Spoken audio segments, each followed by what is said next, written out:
What's up guys? Welcome po sa ating panibago na namang vlog at ngayong araw ay explore po natin itong napakagandang bayan ng Palompon Leyte. So sa mga hindi pa po nakakaalam, makikita dito sa Palompon Leyte ang isa sa mga pinakadinarayong isla dito sa probinsya. Ito po yung Kalanggaman Island. Kaya naman, bago natin libutin itong mainland ng Palompon Leyte, bibisitahin muna natin ang Kalanggaman Island. So, after ng ilang oras na biyahe mula sa Kalanggaman City, ay narating din namin itong bayan ng Palompon. At mula naman dito sa Palompon Port, sakay naman tayo ng bangka papunta sa Kalanggaman Island. In front of my eyes, I'm telling you why this ain't no madness. The smoke and the mirrors are memories now. The sun's gone down like a river rushing. So after ng ilang minutong travel mula sa Palompon Port ay narating din natin itong isla ng Kalanggaman.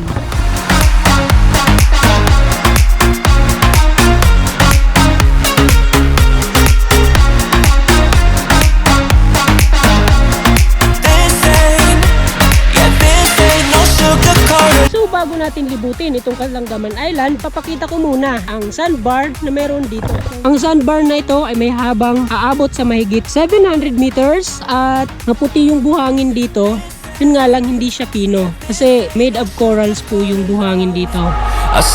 So ito naman po yung public toilet. Nakakalat naman dito sa island ang mga dressing room. So mula dito hanggang dun sa kabila ng isla.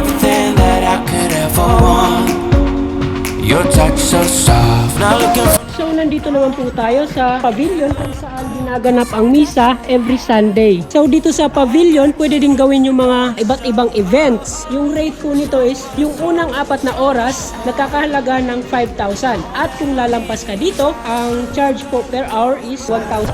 So high, I don't even know if I'm coming down. At nandito naman po tayo sa Jet Resort. So nag-o-offer din sila dito ng overnight stay. Ang pwedeng tulugan dito, itong mga TP house. So ang rate po ng mga TP house na ito ay 1,000 pesos per overnight, good for 4 person.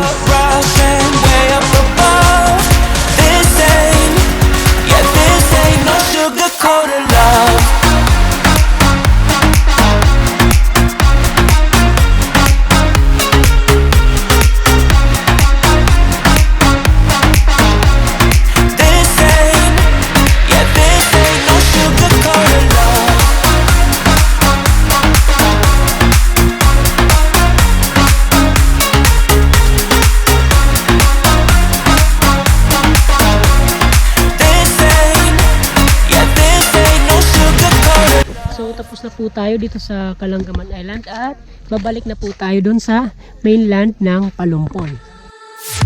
Every time I'm going out, the same things keep happening. New boy, same tricks.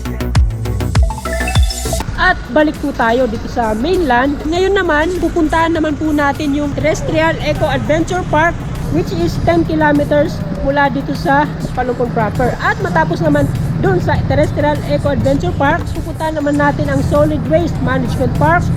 At patapos, pupuntahan naman natin yung Maria Anabic Cave at Tabuk Marine Park. So, tara. So, ito po yung sasakyan natin papunta sa Terrestrial Eco-Adventure Park. You got nothing on me, on me. You got nothing on me, on me. Looking like a movie star. Try to pick me up in your new sports car. I think it's called a Jaguar. I don't give a damn, ain't got money on my mind. So matapos ang mahigit sa 10 minutes na biyahe mula sa Palompon proper ay narating din natin itong Terrestrial Eco-Adventure Park. You got nothing on me 'cause I look too hot. So for many years, ginawa tong mining area from the previous conductor. So imagine if lahat ng lugar na ito, kung hindi ito ginawang protected area, siguro ubos na ang bundok na ito. So today, this area became an adventure park, not just to protect the environment, but also to introduce another yet booming destination here in Palompon. So aside from Zipline and Skybike rides, tourists can also do trekking, camping, mountain climbing, rappelling, cave exploration because within these borders, meron tayong 3 to 4 caves that are both unique and breathtaking. And if we're lucky enough, we can also sight colonies of monkeys at that side of the mountain. Try to pick me up in your new sports car. I think it's called a Jaguar. I don't give a damn, I got money on my mind. So, ang kanilang zipline at saka skybike ay meron pong limit. So, ang mga pwede lang ay edad 15 pataas at yung weight limit naman is hanggang 140 kilograms. Sa skybike naman, pwede lang is mula 10 years old pataas at ang weight limit naman is hanggang 65 kilograms. So, pasok po tayo dyan sa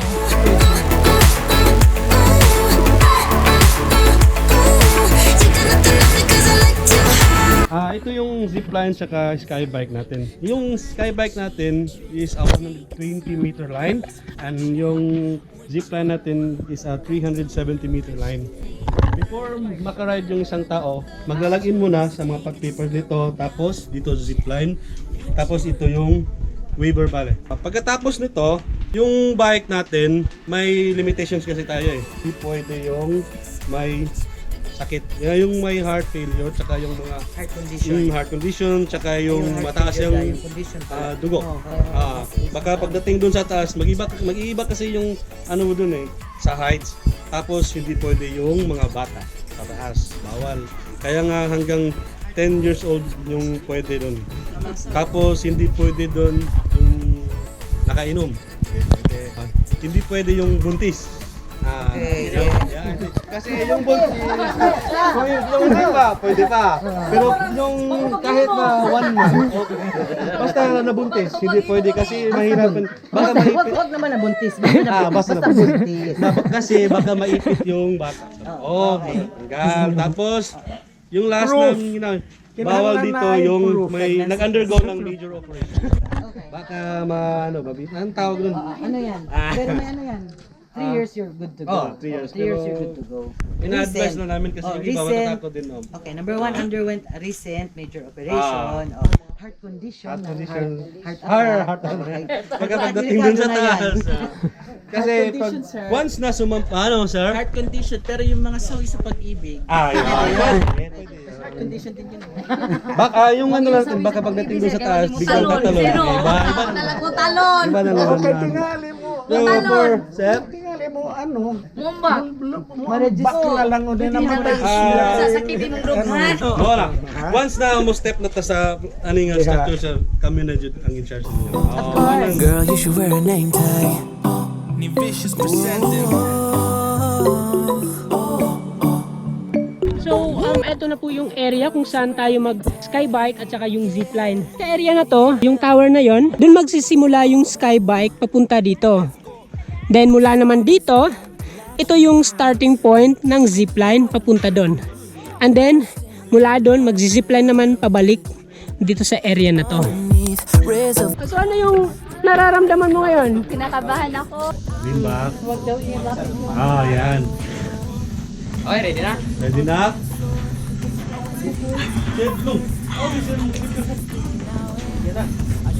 Yan na.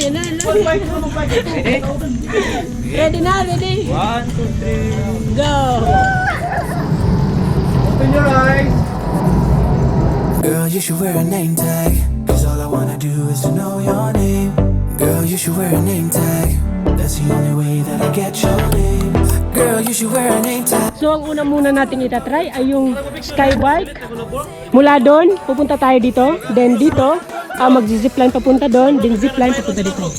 So, pupunta na po tayo sa may drop-off point ng skybike. So, yun po. So, para hindi tayo magtagal, tatakbuhin na lang po natin.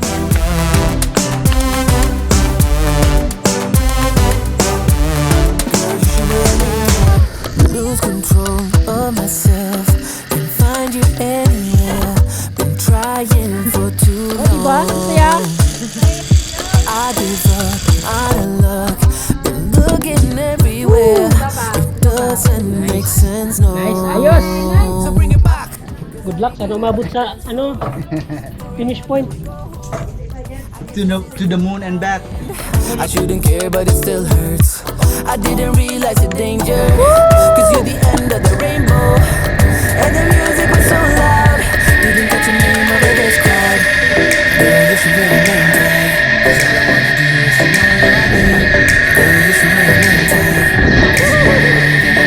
So tapos na po tayo dito sa Adventure Park at ngayon naman pupuntahan naman natin ang Eco Park kung saan pinoproseso ang mga basurang nakokolekta sa Palompon.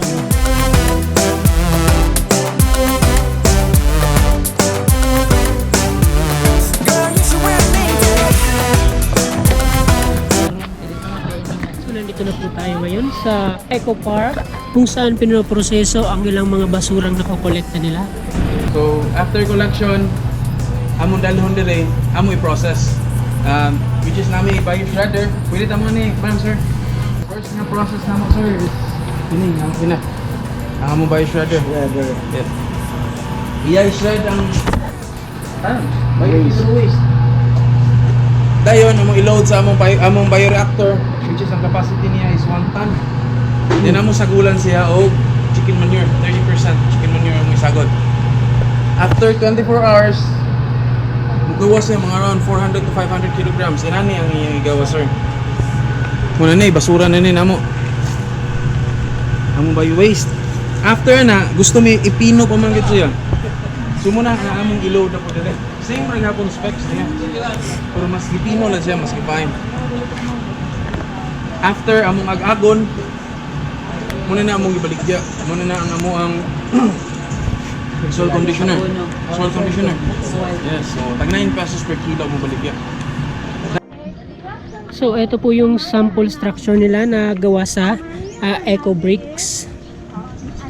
Look.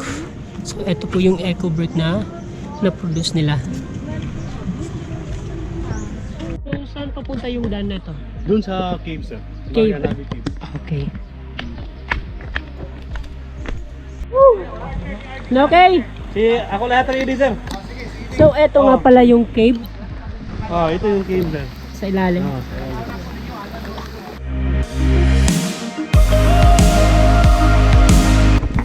So diretso na po tayo ngayon sa Tagup Marine Park.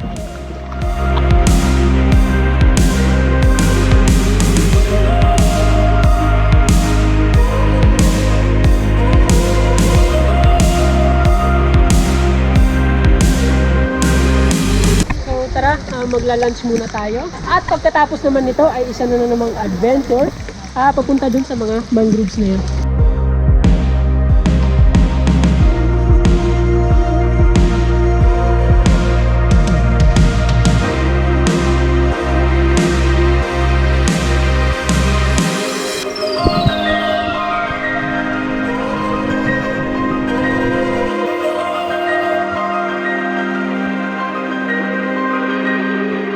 So guys, dahil sa lakas ng ulan kanina, madulas daw yung boardwalk na nandoon sa mangrove park. So, ang gagawin natin ngayon ay babalik na lang muna tayo dun sa mainland at next time na lang natin pupuntahan ang mangrove forest na yan.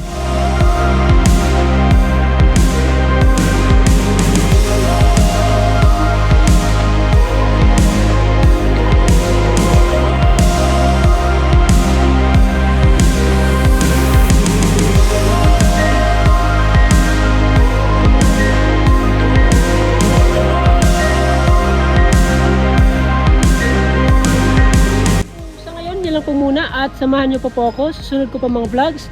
Huwag niyong kalimutang i-like at i-share itong video na to. Mag-subscribe na rin sa aking YouTube channel. Maraming salamat po.